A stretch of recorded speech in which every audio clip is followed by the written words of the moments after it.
निश्चिंत है कि इस समय जो है सीट हमारे विधाननगर की भाजपा के झोली में जा चुकी है। मतलब 10,000 से जीतना तय है। 10,000 जीता तय है। बिल्कुल, मैं इसको सिरे से खारिज करता हूँ। मैनपुर हमारा बहुत ही मजबूत गढ़ है। आप देखिए, लगभग 50 साल का रिकॉर्ड निकाल के देखिए। लकड़ी को जैसे जो घुन खाता है, उस तरह से जो आपके पार्टी के बड़े नेता हैं, अंदर से उन्होंने घुन के रूप में काम किया और आपके पार्टी को कमजोर करने का काम किया है। तो कैसे जीतेंगे बेसरा जी? तो मुझे लगता है कि यही एक कारण है ना, कि जो इस बार बदलाव थोड़ा बहुत हुआ है देवभोग पर, यही एक कारण है। वोकल टीवी जन मुद्दों को बेबाकी से उठाता आया है और वोकल टीवी को छत्तीसगढ़ के सभी जिला मुख्यालयों में अनुभवी संवाददाताओं की आवश्यकता है। हमसे जुड़ने के लिए इच्छुक व्यक्ति स्क्रीन पर दिए गए नंबर पर संपर्क करें। वोकल टीवी के लिए मैं रवि तिवारी। 3 दिसंबर को चुनाव के परिणाम आने वाले हैं। चुनाव के परिणाम से पहले आज हमारे वोकल टीवी ये दिखाने जा रहा है कि कुल मिलाकर हम ये कहें कि जो कांग्रेस और बीजेपी दोनों के उम्मीदवारों ने जीत के दावे, दोनों के उम्मीदवार तो ठोक रहे हैं कि हम चुनाव जीत रहे हैं, लेकिन फैक्टर क्या रहने वाला है, किन चीजों पर जीत हासिल होगी या जीत का प्रथम कैसे लहरा जाएगा, तमाम बातों को लेकर हम बातचीत करेंगे। इसके लिए हमारे साथ आज जो हमारे वोकल टीवी पर मौजूद है, जो टेगलाल प्रधान जी हैं, ये वरिष्ठ पत्रकार हैं, आप तो इन्हें जानते ही होंगे। ये सुधीर भाई पटेल जी हैं, बीजेपी के वरिष्ठ नेता हैं, और कांग्रेस से सुखचंद बेसरा जी हमारे साथ मौजूद हैं। सबसे पहला सवाल हम बेसरा जी से ही ले लेते हैं। बेसरा जी, 15 सालों का सूखा, क्या लगता है कि इस बार सूखा समाप्त करेंगे आप लोग? इस समय हमारे जो लगातार बीजेपी का गढ़ माना जा रहा था बिंद्रानगर विधानसभा क्षेत्र के देवभोग को, देवभोग में भारी उत्साह के साथ लोग जो है ना, किसान मजदूर सभी वर्ग के मतदाता भाई लोगों ने बढ़ चढ़ करके माननीय भूपेश बघेल जी के ऊपर विश्वास जताते हुए उनके जनहितैषी योजनाओं पर मुहर लगाकर भारी मात्रा में जिताने का संकल्प के साथ प्रचंड मतों से हम जीत रहे हैं। कितना वोट से जीत रहे हैं? लगभग हम 10,000 से ऊपर की वोटों से जीतेंगे। चलिए जल्दी से हम जवाब ले लेते हैं। पटेल जी, इनका तो ये दावा है कि 10,000 से हम इस बार जीत रहे हैं, मतलब आपका जो गढ़ है, आपके गढ़ को ये भेदने की बात कह रहे हैं, आप क्या कहेंगे? मैं कहूँगा कि बिंद्रानगर जो है अभेद्य गढ़ है। हम चौका मार रहे हैं और निश्चित रूप से भारतीय जनता पार्टी की सरकार ही बनेगी और हमारे विधायक भी इस समय निश्चित तौर पर फिर से बनने जा रहे हैं। आपका बैट्समैन ठीक ठाक बैटिंग कर लेंगे ना, गोवर्धन मांझी जी? हमारे गोवर्धन मांझी बैट्समैन बिल्कुल पक्के बैट्समैन हैं और इस समय जो है पूरी पक्की तैयारी है। इस समय तो यदि वो जीतते हैं तो बिल्कुल मंत्री बनना तय है उनका। कितने हजार वोट से जीत रहे हैं? मैं ज़्यादा जीत तो नहीं करूँगा, पर हम भी लगभग 10,000 वोट से जीत रहे हैं। पटेल जी, पहले एक सीट तो निकाल लीजिए, उसके बाद फिर आप मंत्री बनने को ख्वाब देखिए। नहीं, हमारी तो पूरी तैयारी चल रही है। हम बिल्कुल निश्चिंत है कि इस समय जो है सीट हमारे विधाननगर की भाजपा के झोली में जा चुकी है। मतलब 10,000 से जीतना तय है। 10,000 जीता तय है। चलिए, प्रधान जी हमारे साथ मौजूद हैं। प्रधान जी आज करीब 15 सालों से क्षेत्र में पत्रकारिता कर रहे हैं। प्रधान जी, दोनों दल के जो नेता हैं, सुधीर भाई पटेल जी और बेसरा जी, दोनों का कहना है कि 10,000 से, इनका कहना है कांग्रेस जीत रही है, तो ये कहते हैं बीजेपी जीत रही है। क्या लगता है, आपका गणित क्या कहता है कि इस बार कौन जीत सकता है? मैं सबसे पहले एक बात आपको बता दूं, जैसे पटेल जी ने बोला कि ये बिंद्रानगर बीजेपी का गढ़ है, तो स्वस्थ लोकतंत्र की परिभाषा ये नहीं हो सकती कि किसी भी विधानसभा को हम अपना गढ़ माने, है ना। और रही बात फिर आपस में दोनों के जीत की दावे की, तो जीत का दावा तो पार्टी पदाधिकारी करते ही हैं, लेकिन आप और हम नज़दीक से कवरेज किए हैं। उस स्थिति में अभी ये बताना मुश्किल है कि भाई जीत कौन रहा है, क्योंकि देवभोग ब्लॉक पहले से ज़्यादा कांग्रेस इस बार मजबूत हुई है। मतलब एक दूसरे, मतलब जैसे बीजेपी अगर माने तो मैनपुर को अपना मैनपुर के वोटरों में सेंधमारी की, ठीक उसी तरह कांग्रेस जो है देवभोग ब्लॉक के वोटरों को सेंधमारी किया है। तो ऐसी स्थिति में दोनों के बीच काफ़ी कांटे की टक्कर है और इस बार साइलेंट जो भूमिका निभाएंगे, साइलेंट वोटर्स ही भूमिका निभाएंगे जीत के लिए। प्रधान जी, अनुभव क्या कहता है आपका? अनुभव तो लगता यही है कि जीत का अंतर पहले की तुलना काफ़ी ज़्यादा कम होगा, काफ़ी ज़्यादा। ये बताया जाता है कि अंडर 5,000 में जीत की संभावना है। अब ये कहना मुश्किल है, क्योंकि हम और आप अभी तक के देवभोग ब्लॉक का ही स्टडी किए हैं जितना दूर तक है। हम छुरा की बात करें, मैनपुर की बात करें, तो वहाँ का गणित कुछ और बता रहा है। इसलिए अभी के डेट में मुझे लगता है कि मतलब बताना जीत किसी के लिए बोलना जल्दबाजी होगा। चलिए जल्दी से इनका जवाब फिर से हम ले लेते हैं बेसरा जी से। बेसरा जी, जैसे कि वरिष्ठ पत्रकार टेकलाल जी ये कह रहे हैं कि बीजेपी ने जो मैनपुर में जो आपके परंपरागत वोट थी उस वोट को सेंधमारी कर दिया है, तो यदि उस वोट को सेंधमारी कर दिया तो कहीं ना कहीं आप मैनपुर में कमजोर हुए हैं। टेकलाल जी के दावों पर आप क्या कहेंगे? बिल्कुल, मैं इसको सिरे से खारिज करता हूं।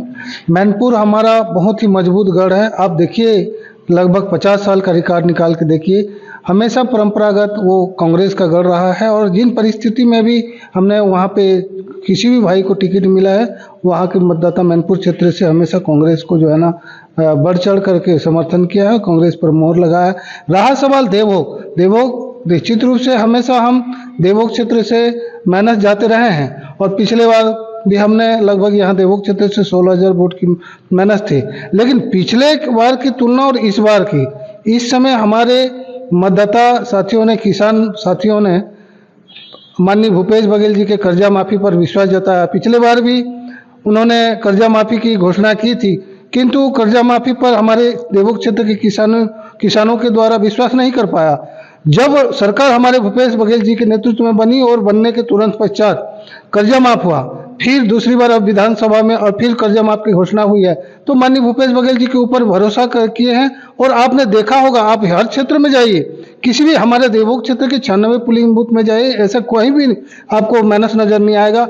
हर पोलिंग बूथ में हमारे वोट परसेंटेज बढ़ा है और कहीं पे हमने बराबरी की स्थिति में है, तो कहीं पे लीड है। और हम दावे के साथ कह सकते हैं कि इस समय हमारी जीत को कोई किसी ने रोक नहीं सकता और हम पूरे आत्मविश्वास के साथ इस समय हम दमखम के साथ चुनाव जीत रहे हैं। इसमें बेसरा जी, सूत्रों से तो खबर हमारे पास ये भी है कि आपके पार्टी के जो बड़े नेता हैं, अंदर से जो जिस तरह एक घून जो कह सकते हैं कि जो लकड़ी को जैसे जो घून खाता है, उस तरह से जो आपके पार्टी के बड़े नेता हैं, अंदर से उन्होंने घून के रूप में काम किया और आपके पार्टी को कमजोर करने का काम किया है। तो कैसे जीतेंगे बेसरा जी? बिल्कुल ऐसा नहीं हुआ है। देखिए, बीजेपी में बागी के बारे में आपको मालूम होगा, बीजेपी के भागीरथी मांझी जी ने जो है ना प्रबल दावेदार था टिकट का, उनको टिकट नहीं मिलने से आप पार्टी से माने टिकट लेके आए और उनके कारणों से जो है ना बीजेपी के दबाव में आकर के टिकट फॉर्म भी उठा लिया, नामांकन फॉर्म।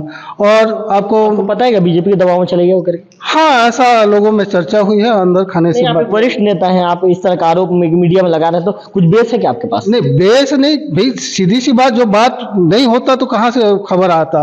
निश्चित रूप से बीजेपी के दबाव और डर के कारण जो उन्होंने फार्म उठाया, उनको किसी प्रकार के प्रलोभन दिया होगा, ऐसा खबर है मार्केट में, बाजार क्षेत्र में। चलिए जल्दी से जवाब ले लेते हैं पटेल जी से। पटेल जी, बेसरा जी सीधा आरोप लगा रहे हैं कि बीजेपी के डर के चलते जो भागीरथी मांझी जी आम आदमी पार्टी से टिकट तो ले आए थे, लेकिन उन्होंने नामांकन वापस ले लिया और साइलेंट बैठ गए, ऐसा बेसरा जी का आरोप है। क्या आप लोग डराते हैं क्या? किसी को डराने का काम करते हैं आप लोग? मुझको ऐसा लगता नहीं कहीं डर या भय था, ना कोई प्रकार का उनसे कोई ऐसा प्रलोभन था। सिर्फ बीजेपी के वो आना चाहते थे वापस। उनको ऐसा लग रहा था किस तरह से कि मैं बहुत जल्दी में फैसला ले लिया हूँ और ये फैसला गलत है, और सुबह का भूला शाम को वापस आता है। ऐसे पार्टी वालों को चर्चा में थे, वो कई बार संपर्क में भी थे कि भाई मैं वापस आना चाहता हूँ, फॉर्म ले लेता हूँ। ये उनकी व्यक्तिगत उनका निर्णय था, पार्टी कोई दबाव या पार्टी के व्यक्ति उनके साथ नहीं गया था, मेरा ऐसा मानना है। पटेल जी, तो ये भी कहा जा रहा है कि जो आपके जो वर्तमान विधायक हैं दामोदर पुजारी जी, कहीं ना कहीं उन्होंने प्रचार से दूरी बना लिया था, तो इसका भी कुल मिलाकर बीजेपी को नुकसान उठाना पड़ सकता है, इस तरह की चर्चा मार्केट में है। ये मार्केट में मुझको ऐसा लगता नहीं, क्योंकि आप भी सार्वजनिक सब देखे होंगे कि दामोदर पुजारी जी का बराबर आना जाना रहा मीटिंगों में, बैठक में। उसके बाद आदरणीय डॉक्टर रमन सिंह जी का जगह पर प्रवास हुआ, तो उन्होंने वहाँ से मंच से भी सार्वजनिक उद्बोधन भी किया, और कुछ स्वास्थ्यगत पर कारणों से शायद कुछ कम काम किए, लेकिन ऐसा कहीं पर देखने को नहीं मिला कि पुजारी जी ने या वर्तमान विधायक जो थे उन्होंने हमारे भारतीय जनता पार्टी के विरोध में काम किया हो, साइलेंट बैठे हो। अपने स्तर पर काम उन्होंने भी किया है। जीत के फैक्टर क्या रहेंगे आपके हिसाब से? यदि बीजेपी जीतेगी तो कैसे जीतेगी? जीत के फैक्टर कि हमारे घोषणा पत्र में है, पिछले 15 सालों के कार्यकाल में गांव, गरीब, किसान, मजदूरों को जो बहुत सारा लाभ मिला, बहुत सारी योजनाओं का, और जनता को ऐसा लगने लगा कि अभी जो 5 साल के पिछले भूपेश सरकार कार्यकाल में उतना अच्छा लाभ नहीं मिला या उनको कार्यकाल पसंद नहीं आया। अभी हमारे घोषणा पत्र में युवाओं के लिए, माताओं के लिए महतारी वंदन योजना है, बच्चियों के लिए लाडली बहना योजना है, किसानों के लिए योजना है उसमें अलग अलग। उसके बाद युवाओं के लिए है बेरोजगार बेरोजगारों के लिए ऐसे बहुत सारे फैक्टर्स हैं जो समाज के हर वर्ग से लाभान्वित हो रहा है। इसके अलावा प्रमुख मुद्दा है कि हमारी पार्टी का कि 2016, 17, 17, 18 का बकाया बोनस था, उसकी घोषणा यदि सरकार बनती है तो घोषणा भी चुकी है और 25 दिसंबर को आपके खाते में आ जाएगा। ये भी किसानों के लिए अच्छा योजना थी। तो ऐसे बहुत सारी योजनाओं को देखे हैं लोगों ने, और सब योजनाओं को देखने के बाद हमारे भारतीय जनता पार्टी के रीति नीति से बहुत प्रभावित होकर लोगों ने वैसे ही मतदान किया है जैसे पहले मतदान करते, इसलिए हमारी जीत घोषणा पत्र से आप लोग जीतेंगे ऐसा लगता है? घोषणा पत्र में हमारा, क्योंकि जो घोषणा पत्र हमने जो भी योजनाएं लागू करी है पहले भी उसका क्रियान्वयन भारतीय जनता पार्टी सरकार बराबर करती रही है। मिश्रा जी जल्दी बताइए आपके जीत के फैक्टर क्या रहने वाले हैं? हमारा जीत के फैक्टर आपको मालूम होगा, प्रदेश भर में एक तूफान सा उमड़ उठा है। कर्जा माफ़ी जो पिछले बार की भांति इस बार भी होगा, 3200 रुपया में प्रति कुंटल धान खरीदेंगे। और गृह लक्ष्मी योजना की तरफ सभी माताओं को जो है ना 15,000 रुपये सालाना दिया जाएगा।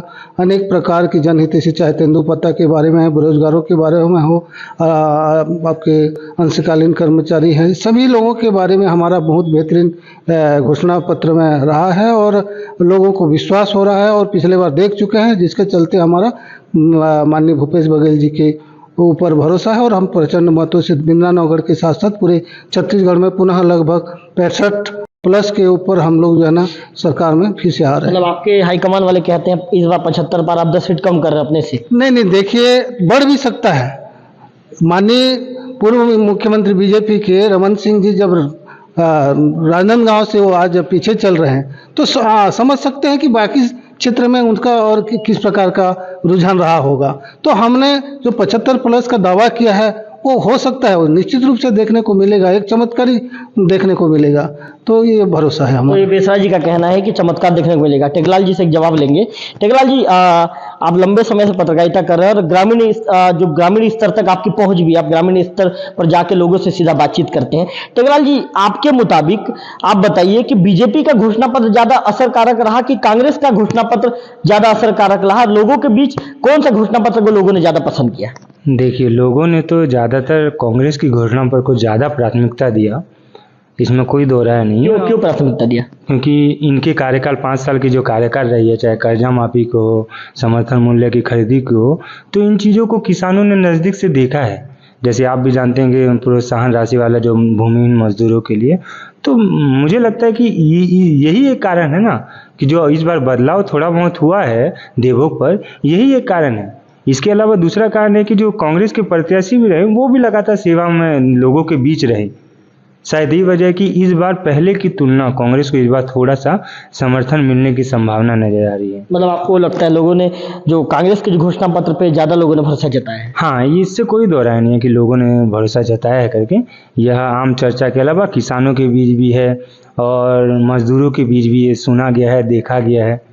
टेकलाल जी जैसे दोनों पार्टी के जो नेता हैं, दोनों नेता कह रहे हैं कि इस बार जो घोषणा पत्र है ये जीत का फैक्टर रहने वाला है। आपको क्या लगता है जीत का फैक्टर क्या बनने वाला है? हम अगर बिंद्रानवगढ़ क्षेत्र की बात करें तो घोषणा पत्र की भूमिका उतनी नहीं होनी चाहिए, क्योंकि हमने पिछले 3 चुनाव को देखा है। 15 साल की जो बीजेपी में इस क्षेत्र में काबिज रही उसको देखा है। तो अगर घोषणा की बात करें तो इससे पहले भी कर्जा माफी की घोषणा हुई थी। तो मुझे नहीं लगता कि इस क्षेत्र में जो घोषणाएं वो फैक्टर बनती है। तो इस बार क्या लगता है कि आप कौन सी पार्टी के साथ जाना चाहेंगे? कौन सी पार्टी जीत रही है आपके हिसाब? क्या लगता है आपको? ये मैं पहले ही कहा था ना कि हम देवभोग को सिर्फ देख के आकलन नहीं कर सकते, क्योंकि ब्लॉक में यदि झुकाव की बात करें तो कौन सी पार्टी के साथ झुकाव ज्यादा रहने वाला है? झुकाव तो मेरा मानना है कि जिस स्थिति में बीजेपी, नदी उस पार का थोड़ा समीकरण समझाइए ना। नदी उस पार का समीकरण ये कह सकते हैं कि जो माहौल है चौक चौराहा में वो एक्चुअली में माहौल नहीं है। आज भी अगर देखेंगे हम तो ज़्यादातर बीजेपी को ही वोट पड़े हैं, इसमें कोई दो राय नहीं है। बीजेपी को ज़्यादा वोट, बीजेपी को ही पड़े हैं। इसके अलावा कुछ गाँव ऐसे भी हैं जहाँ 100% कांग्रेस को पड़े हैं। मतलब मान के चलिए कांटे की टक्कर रहने वाली। बिल्कुल कांटे की टक्कर रहेगी, इसमें कोई दो राय नहीं। टेकलाल जी रिजल्ट का क्या अंतर रह सकता है? 4-5 हज़ार या उससे भी नीचे? हाँ, उससे नीचे, बिल्कुल नीचे रहेगा। 4-5 हज़ार से बिल्कुल नीचे रहेगा। इस बार वैसा जो गड्ढा रहा 35,000, 37,000, 12,000, 15,000 का जो गड्ढा था, इस बार कांग्रेस उस गड्ढे को पाटने में लगभग कामयाब है। तो ये टेकलाल प्रधान जी, इनका कहना है कि जो कांग्रेस जो गड्ढा लगातार जो गड्ढा बन रहा था, गड्ढे को पाटने में कांग्रेस कामयाब हो गई है। दूसरा जी, बिंद्रा नगर की बात करें, देवभोग, मैनपुर, गरियाबंद का आधा क्षेत्र आता है, छूरा, लगभग मान के चलिए आप बिंद्रा नगर में एक लंबा बड़ा विधानसभा हो जाता है और प्रत्याशियों को भी करीब पूरे गांव तक घूमने में लगभग 20 से 25 दिन का समय लग जाता है।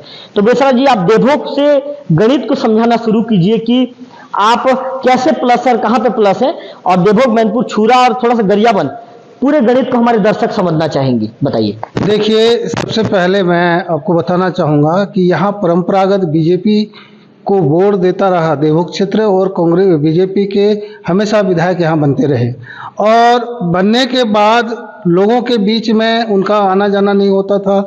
यहाँ पे जिस तरह से जो है ना सत्ता पक्ष में भी रहा है बीजेपी के विधायक, विपक्ष में भी रहा है बीजेपी के विधायक, तो विधायक का एक नैतिक कर्तव्य होता है, वो दिखता नहीं, सिर्फ बनते तक के। तो लोग जो है ना परंपरागत आज लगभग 25-30 साल हो गया बीजेपी का विधायक को लगातार, वो बलराम पुजारी के जमाना में से सिर्फ 2 बार ओंकार शाह जी जीते थे, उसके बाद परंपरागत बीजेपी विधायक बनता रहा, लोगों के बीच में कुछ भी काम नहीं किया। लोग उब चुके हैं बीजेपी को मतदान कर करके, और इस समय भारी बदलाव देवभोग क्षेत्र में, मैं दावे के साथ कहता हूँ, देवभोग क्षेत्र के साथ बिंद्रा नगर हो, गोहरा पदर क्षेत्र हो, जो अमली पदर क्षेत्र हो, और इसमें आपको मैं हमारे जीत का दावा ये भी मैंने बताना चाहूँगा कि पिछले बार जब रमन सिंह जी के शासनकाल में डमरूधर पुजारी विधायक थे, विधायक के साथ साथ संसदीय सचिव थे। संसदीय सचिव एक मंत्री के बराबर होता है।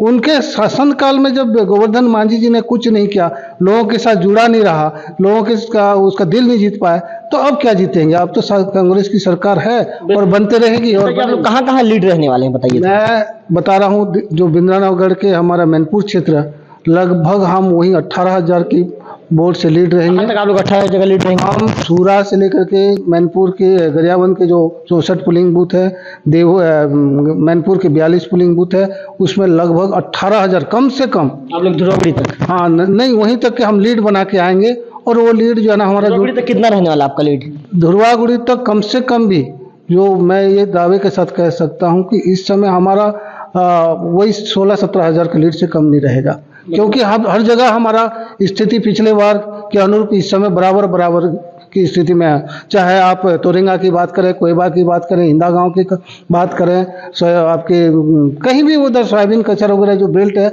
हर क्षेत्र में मैं घुमा हूँ और सबके मैंने मतदाताओं के फीडबैक और रुझान को देख करके मैं पहली बार इस समय बहुत प्रफुल्लित है हम सभी कांग्रेस परिवार। और इस समय जो बीजेपी का अवैध किला जो माना जाता है बिंद्रानगढ़, इसको हम ढहाने के लिए हम वनवास खत्म हो जाएगा। वनवास हमेशा के लिए खत्म होगा। इस समय एक बार हम बनाएंगे ना विधायक यहाँ पे, तो लोगों का विश्वास हम जीतते रहेंगे, जैसे बीजेपी के समय हुआ ऐसा। बीजेपी के लोगों को बिल्कुल आप लोग लंबे समय तक वनवास में भेजने वाले हैं, क्योंकि बीजेपी को यहाँ लंबे समय तक देख चुके हैं इस क्षेत्र के मतदाता, और उनके कार्य माने उसके कार्य से सब जो है ना असंतुष्ट है, उनके व्यवहारिक रूप से हो चाहे कार्य के रूप में हो। बताइए, मैं फिर से बोल रहा हूँ, 15 साल बीजेपी का सरकार था, 15 साल तक यहाँ बीजेपी का विधायक था, ऐसा कोई महत्वपूर्ण काम बताएं? कुछ नहीं है, कुछ जो भी। पटेल जी ये इन्होंने जिस तरह कहा है कि आपके विधायक अपनी नैतिक जो जिम्मेदारी है, लोगों से मिलना जुलना, उसको लोगों से मिलना जुलना नहीं कर रहे हैं, लोगों से दूरी बना रहे हैं, इसका जवाब दे दीजिए जल्दी से। क्या ऐसा हुआ है? ऐसा हुआ ही नहीं है कि बेसरा जी की विधायक लोगों से जनसंपर्क हमेशा रहते हैं। इसके पूर्व डमरूधर पुजारी बहुत सरल स्वभाव के कारण में हर लोगों से मिलना जुलना जारी रहा।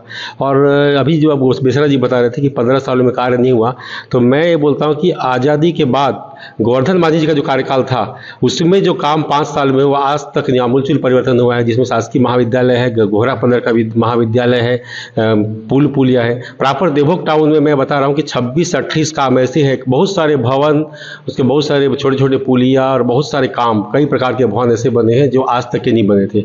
और निश्चित रूप से गोवर्धन मांझी के कार्यकाल में बहुत ज़्यादा काम हुए और इसका उनको बिल्कुल फायदा इस चुनाव में मिलने वाला है। अब मिलने जुलने की बात है, गोवर्धन मांझी का संपर्क भी वो उनको देख के स्वभाव शुरू से स्वभाव उनका बहुत नरम है, पर कई लोगों के द्वारा ऐसा एक विरोधी द्वारा ऐसा प्रभाव बनाया गया कि इनका स्वभाव खराब है या नहीं मिलते जुलते। पर मेरा मानना है, और दामोदर पुजारी स्वभाव से भी सब लोग परिचित हैं, हमारे दोनों विधायक थे, सबसे मिलना, सभी के यहाँ जाना आना लगातार उनका बिल्कुल बना रहा है। क्यों आप लोगों ने टिकट काट दिया आपकी पार्टी ने? नहीं, तो टिकट काटना जो है ना, नहीं, सरल और सहज स्वभाव के थे, तो फिर उनका टिकट क्यों काटा? टिकट भारतीय जनता पार्टी में क्या बार बार मौका कई लोग अलग देते हैं, ऐसा नहीं है, मैं वो मौका देते हैं। ये पार्टी को ऐसा लगा कहीं न कहीं से कि कोई कमजोरियां रही होगी जिस कारण पार्टी उनका टिकट काटा है। बाकी आज भी हमारा वरिष्ठ नेता है, हो सकता है कि उनको आगे और कोई दूसरा पद देना चाहते हैं पार्टी, या तो उसके बाद यदि सरकार में पार्टी आती है तो दामोदर पुजारी जी को कोई अन्य उनको जिम्मेदारी मिलने वाली है, ऐसा होगा कुछ, या उनको जिम्मेदारी पार्टी देना चाहती होगी, इसलिए उनकी टिकट काटी है। पटेल जी थोड़ा सा गणित समझाइए हमको। देवभोग मैनपुर, और जिस तरह बेसरा जी जिस तरह दावा कर रहे हैं कि ध्रुवागुड़ी तक 18,000 प्लस लेके लीड लेके आने वाले हैं, बेसरा जी के दावों को किस रूप में आप देखते हैं? नहीं, बेसरा जी के दावा कर रहे हैं, परंतु क्या है कि बहुत हमारे यहाँ वृंदावन नगर 299 बूथ है, जिसमें छूरा बेल्ट हुआ, गरियाबंद, मैनपुर और बीच में अमली पदर का बहुत बड़ा भाग, और उसके बाद गोहरा पदर, फिर देवभोग झकरपाड़ा। तो निश्चित तौर पर मैं मानता हूँ कि उधर से हमको जो हमेशा जो है थोड़ा लीड ज़्यादा मिलती थी, और उसमें बहुत सारे दूसरे फैक्टर भी थे। उस समय गोंडवाना ही फैक्टर रहता था, पर इस समय सीधे सीधे जो है भाजपा और कांग्रेस दोनों से टकरा रहे हैं। बीच में गोंडवाना का अन्य पार्टियों को कोई प्रकार की दखल नहीं है, और निश्चित तौर पे कुछ समाज विशेष के लोग भी, और उधर से हमारे कार्यकर्ता ने बहुत काम किया, और गोवर्धन मांझी ने अपने कार्यकाल में बहुत ज़्यादा काम किया था। इसलिए छूरा, गरियाबंद, मैनपुर में इस सब माइनस नहीं जा रहे हैं, या तो हम वहाँ पर कुछ ना कुछ थोड़ा बहुत भी जरूर प्लस में, माइनस वहाँ से हम हो नहीं सकते। जो हमको गड्ढा मिल रहा था वो नहीं मिल रहा है हमको, जो बड़ा गड्ढा मिलता था या बहुत ज़्यादा मतों का अंतर उस वो तीनों रहता था, तीनों क्षेत्र से, इस समय बिल्कुल नहीं मिलेगा, ये निश्चित रूप से बोल रहा हूँ। ये बताइए आप छूरा, गरियाबंद और मैनपुर 42 बूथों की यदि बात करें तो ध्रुवागुड़ी तक आपकी क्या स्थिति रहने वाली है? ध्रुवागुड़ी तक में हमारे बूथ ज़्यादा हैं, वो लगभग 100 से ऊपर बूथ है हमारे, 78-56 देखते हैं हम, तो उसमें क्या स्थिति में हमें बहुत मजबूत तो नहीं कह सकते, लेकिन हम प्लस में है वहाँ। कितना प्लस में रहेंगे? वहाँ से लगभग हम 10 से 15 प्लस में रहेंगे। 10 से 15 आप लोग लीड लेके आ रहे हैं हम। मतलब बेसरा जी का दावा गलत है? नहीं, मैं वैसा दावा कर सकते हैं, पर मेरे आकलन से और पूरे सर्वे कर कार्यकर्ताओं से, जनमत से, और सही प्रकार के हमारे कार्यकर्ता पदाधिकारियों से मैं इसका संग्रह करने का बता रहा हूँ आपको इस बात। टेकलाल जी से जल्दी से जवाब लेंगे। टेकलाल जी, बेसरा जी कहते हैं कि ध्रुवागुड़ी तक 18,000 का लीड लेके आ रहे हैं, जो पटेल जी कहते हैं कि ध्रुवागुड़ी तक 15,000 का लीड लेके आ रहे हैं। दोनों नेता अपने अपनी पार्टी के दावों की ताल ठोक रहे हैं। टेकलाल जी क्या सोचते हैं, उनकी पत्रकारिता क्या कहती है? देखिए, दावा तो हर बार ही टोका जाता है। पिछले चुनाव में आपने भी सुना होगा कि हम 10 राज्य से जीते हैं, 12, परिणाम क्या हुआ वो सब जानते हैं। हकीकत में हमको ये देखना पड़ेगा कि जहाँ पे जो सेंधमारी करने में पार्टियां कामयाब हुई है, जब तक कि हम उसको स्वीकारेंगे तब तक कि हम सही आकलन नहीं कर सकते। ये मानना पड़ेगा कि कहीं ना कहीं कांग्रेस मैनपुर इलाके में, या जो सोयाबीन खचार बोले या भूतबड़ा, ऐसे कुछ गांव हैं जहां गिनती के जो हमारे पास इनपुट आते हैं उसके आधार पर माने तो वहां पे कांग्रेस थोड़ी कमजोर हुई है। और पटेल जी ने जैसा कहा कि अगर ध्रुवागुड़ी तक की अगर बीजेपी लीड रहती है तो ये मान के चलिए कि देवभोग में उतनी ज़्यादा बीजेपी के लिए नुकसान नहीं है। तो अगर वो उस दिशा में है, अगर वो प्लस में अगर उस है, तो यहाँ से भी उनको मतलब समर्थन मिलना काफी संभावना है इसकी। टेकलाल जी, देवभोग ब्लॉक में क्या स्थिति नजर आती है, किसका लीड ज्यादा रहेगा? देवभोग और झकरपाड़ा की बात करें तो? नहीं, देवभोग अगर बात करें तो देवभोग में तो कांग्रेस लीड रहेगी, और अगर नदी उस पार की बात करें तो उसमें बीजेपी ही लीड रहेगी। बीजेपी बिल्कुल। मतलब टेकलाल जी, जो गड्ढा जो बना था, गड्ढा को कांग्रेस काट नहीं सकी है? नहीं, लगभग काट, जो पहले के गड्ढे हुआ करते तो वो गड्ढे इस बार नहीं मिलेंगे आपको। मतलब आप मान के चलिए कि बराबर की स्थिति रहने वाली, बराबर की स्थिति रहेगी इसमें। बेसरा जी से एक महत्वपूर्ण सवाल ले लेते हैं। बेसरा जी, खबर ये भी है हमारे पास, जो हमारे जो सूत्र हैं, सूत्रों से जो खबर हमारे पास छन के आती है, खबर के मुताबिक भीतर घाती ये इसलिए कह रहा हूं कि ये कहा जा रहा है कि आपके पार्टी के बड़े चेहरे हैं, बड़े नाम हैं, लेकिन वो सामने नहीं आए। लेकिन उनको जो अपना खेल खेलना था, उनको जो अंदर से जो बैटिंग करना था, उन्होंने बैटिंग करके छक्का चौका लगा दिया है, और भीतर घातियों ने अपना काम कर दिया है और कांग्रेस को फिर से कमजोर कर दिया है। सुखचंद बेसरा जी कांग्रेस के वरिष्ठ नेता हैं, क्या सुखचंद बेसरा जी तक कभी खबर आई थी क्या कि भीतर घाती अंदर से अपना काम कर रहे हैं, और कांग्रेस को जो चना, जिस तरह को चने को जो घुन खराब कर देता है, घुन लगा हुआ चना, उस तरह की स्थिति पार्टी को कर दिया गया है? ऐसा खबर कभी आया था क्या आपके पास? देखिए, चुनाव के समय तरह तरह की बातें आते रहती है, लेकिन हकीकत देखा जाए, इस तरह की कुछ बातें सुनने से क्या आपने भी सुना था क्या? नहीं देखिए, विरोधी खेमा के लोग कुछ ना कुछ तो माने पेतरा फेंकते हैं, उससे कुछ ज़्यादा माने विश्वास नहीं किया जाना चाहिए। और रहा सवाल, मैं ये कहना चाहूँगा कि ये हर पार्टी के हर दल में जो टिकट नहीं मिलता है वो किसी न किसी रूप से नाखुश, मैं पुनः बोलना चाहूँगा कि डमरूधर पुजारी जी को आप देखे ही होंगे, इस समय नाखुश थे और अपने पार्टी के खिलाफ उन्होंने अपना टिप्पणी दिया था। और आपका हलमन धुरवा जो प्रबल दावेदार थे, उन्होंने भी साइलेंट मोड में था। भागीरथी मांझी के बारे में मैं बोल चुका हूँ, उन्होंने बागी होकर के आपसे टिकट लेके आया था।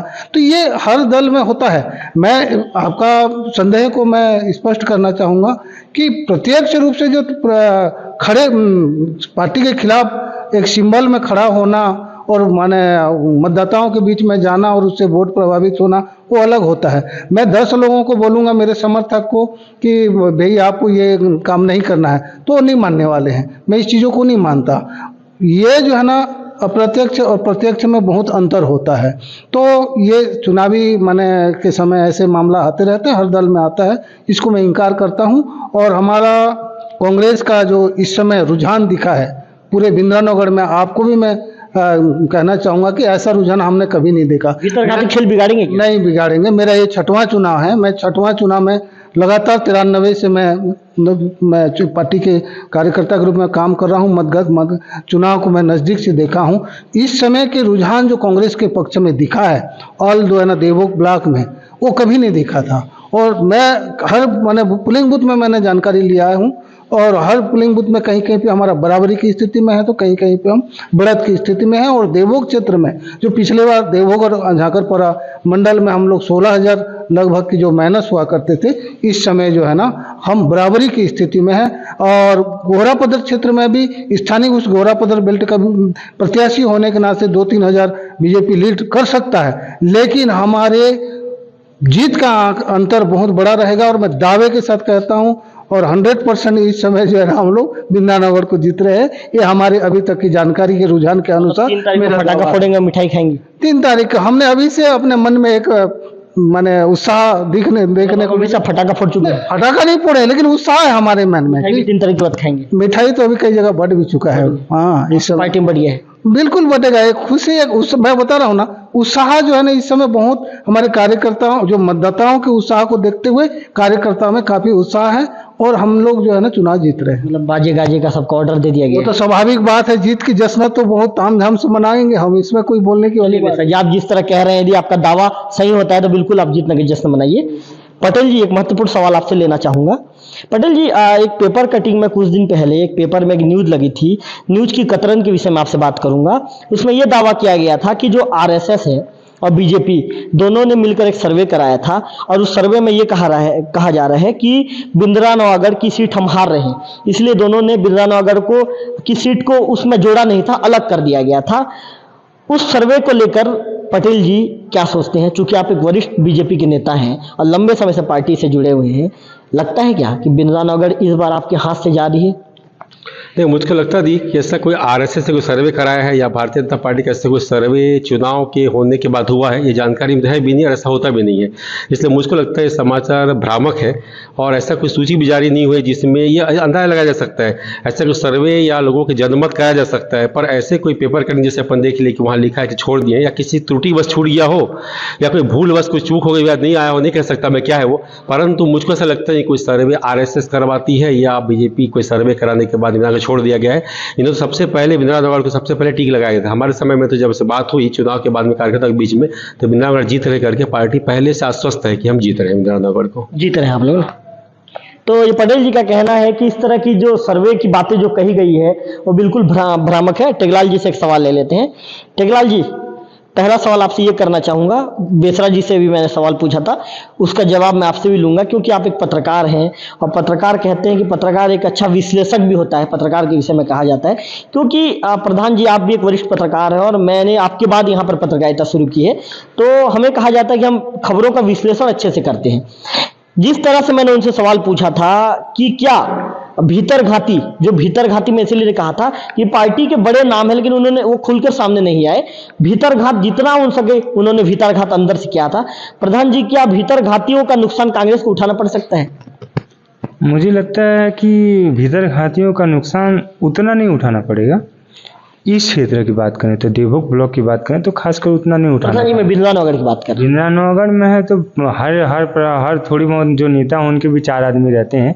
ऐसी स्थिति में हम कल्पना कर सकते हैं कि थोड़ा तो प्रभाव पड़ेगा, ऐसा नहीं पड़ेगा, इससे इनकार नहीं किया जा सकता, बिल्कुल पड़ेगा। प्रधान जी, कितने हजार वोटों का नुकसान मतलब प्रभावित कर सकते हैं भीतर घाती, क्या लगता है? इस बार अगर कांग्रेस के लिए अगर 3000 वोट भी माइनस हुए ना तो बहुत जरूरी है उनके लिए वो वोट, मतलब नुकसानदायक रहेगा। क्योंकि हम और आप जो चर्चा या जो रुझान देखते हैं उसमें लगभग ये माना ही जा रहा है कि अभी जीत का जो भी सेहरा अपने माथे पे सजाएगा वो 5000 के अंदर ही सजाएगा वो। ऐसे में आप समझ सकते हैं कि 3000 वोट भी कितनी ज़्यादा कीमत है अभी 3000 वोट की। गोवर्धन माझी जी, जनक ध्रुव जी, हाँ। 2 कैंडिडेट हैं, मजबूत आप किसे मानते हैं? देखिए, हमने गोवर्धन माझी जी का कार्यकाल भी देखा है और उनके कार्यकाल में 16 अरब करोड़ की भी विकास कार्य हुए, इससे भी इनकार नहीं किया जा सकता। और हमने जनक ध्रुव को भी नज़दीक से देखा है। जनक ध्रुव भी लोगों के सुख दुख, अच्छे बुरे दिन में शामिल रहे हैं। तो ऐसी स्थिति में जो लोग हैं, अब जो करंट पे हुआ है उनको ज़्यादातर प्राथमिकता दिए हैं। शायद एक वर्ग जो बीजेपी का परंपरागत वोट माना जाता है वो वर्ग के लोग भी इस बार बदले हैं, मतलब उनके बदलाव का फर्क पड़ सकता है। बिल्कुल फर्क पड़ेगा। तो ये थे आप जो तीनों, जो कांग्रेस से आप सुखचंद बेसरा जी को सुन रहे थे, बीजेपी से आप सुधीर भाई जी पटेल को सुन रहे थे, और जो वरिष्ठ पत्रकार हैं टेकलाल प्रधान जी को सुन रहे थे। हमने कोशिश किया, वोकल टीवी ने चुनाव से पहले भी तमाम नेताओं से बातचीत करके उनके दावे पेश करने का कोशिश किया था, और आज हमने जो बीजेपी और कांग्रेस के नेताओं से बातचीत किया, जहां कांग्रेस के जो नेता हैं सुखचंद बेसरा जी, उनका दावा है कि इस बार जीत 10,000 से होगी।